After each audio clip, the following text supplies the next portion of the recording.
So my So question to you is, mhm, how many meetings do you have per week where you're face to face with a potential client? right now, I'll be real frank.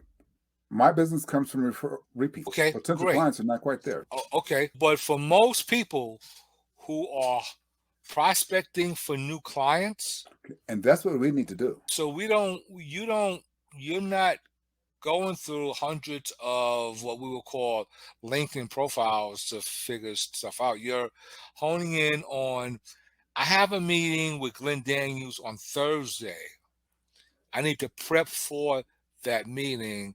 Let me go read Glenn's profile, get some highlights of how I can get this conversation going and learn more about him in the process. Okay. Okay. You So should that's do what, that. You yeah. should do that for everybody you meet for the very first time.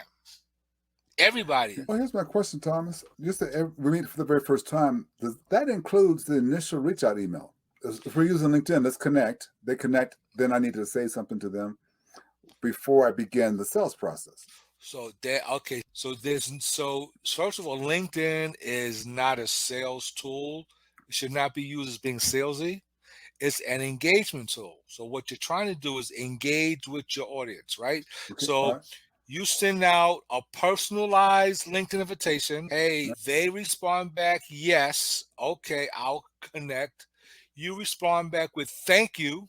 That Right. thank you for joining my network. Hey, Glenn, when I meet new connections on LinkedIn, the one thing I like to actually do is spend 15 to 20 minutes learning about what you do.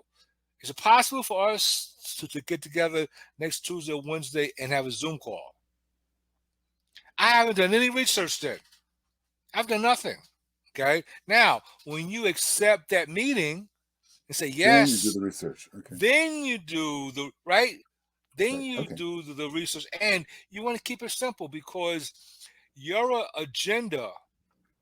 Okay, and I always teach clients and tell people every meeting you should have an agenda. And here's a simple agenda for the first meeting. I want to learn about you and what you do. I'm going to tell you a little bit about what I do. And then the third thing is we're going to talk about next steps. And that's it. Very generic agenda outline. And that agenda can take you any place. Okay. Okay. Interesting. Interesting. Okay. When we talk the better, unique, and desirable, that comes from out of your tenets of sales too. I mean,